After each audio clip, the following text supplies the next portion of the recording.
What's up, guys? Welcome to All Electric Motorsports. We sell all things electric, everything from e-bikes to e-scooters, all the way to e-dirt bikes like the Sur-Ron. So today we're going to be going through my Sur-Ron build.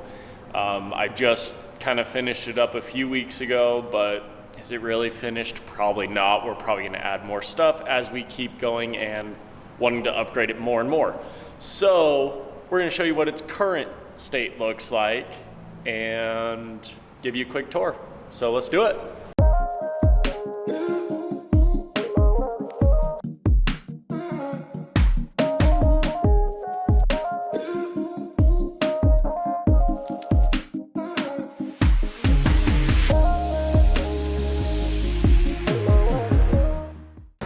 All right, so we're gonna start with the basics and work our way up from there. So one of the main things that I wanted was a light that kind of spreads out more.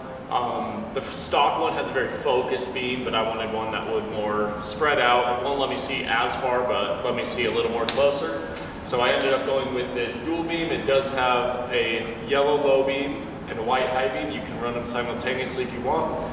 I feel this light bar just kind of gives it more of a variety on the trail to have the yellow. I kind of see better at night with yellow. So that kind of works out for me.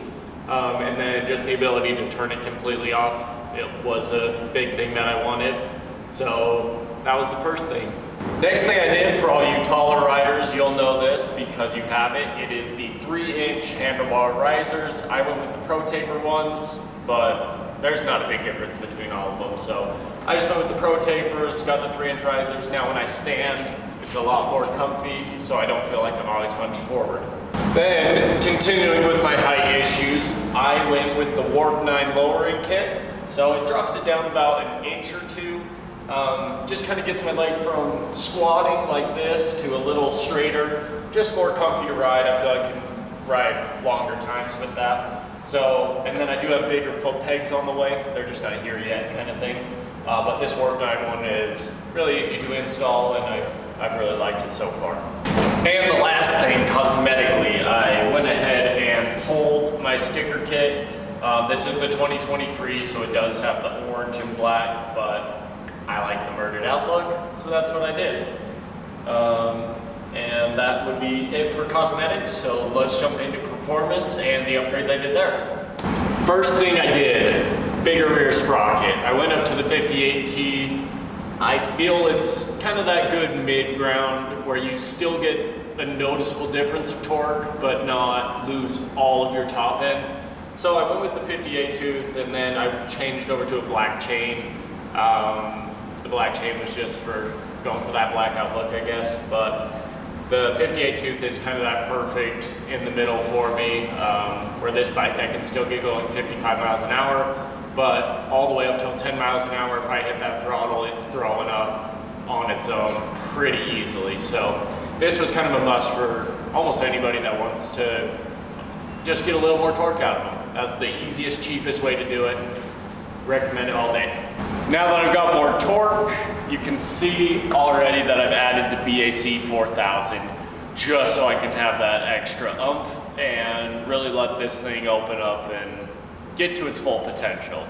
So I did the BAC 4000, I went in, I did the battery bypass, so the BMS system is no longer active. I have a pretty conservative tune. I don't really need to go anymore because I am gonna primarily trail ride with it, so it's not like I need to go 60 miles an hour. But I have done 55 on it, which is phenomenal for me, and on such a small bike. That's good. I'm good with that speed. So that is the main power upgrades I've done, and performance-wise, and with that BAC 4000 came the Egg Rider V2 and a Domino throttle, just a little more sensitive to where I'm at. So that overall is the build. I am a big fan of it. It's been a lot of fun so far. I haven't had much ride time on it yet, just because we hit winter time here, so we'll get out, like come springtime, we're just gonna be riding this thing all over. I can't decide if I want to change my wheel sizes and tires. I like them. Like, I know a lot of people change them, but I've been a fan of the stock ones, so I'll probably run these until they wear out. But overall, the build has gone great. It's been a lot of fun. We didn't do any tutorial videos or anything like that, but if you want to see those, let us know and we can look into doing them. We are going to be building a Talaria probably this next week. So if you want to see that, let me know. We'll go ahead and do that. We're actually probably going to be building 2 different custom ones for some customers, so we'll get those going.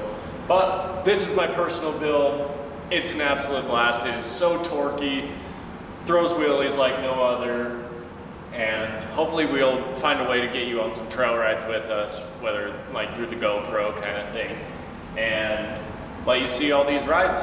But thanks for tuning in today. I hope you like this build. Let me know what you did to your build. I like to see all the different builds. They're very unique most of the time.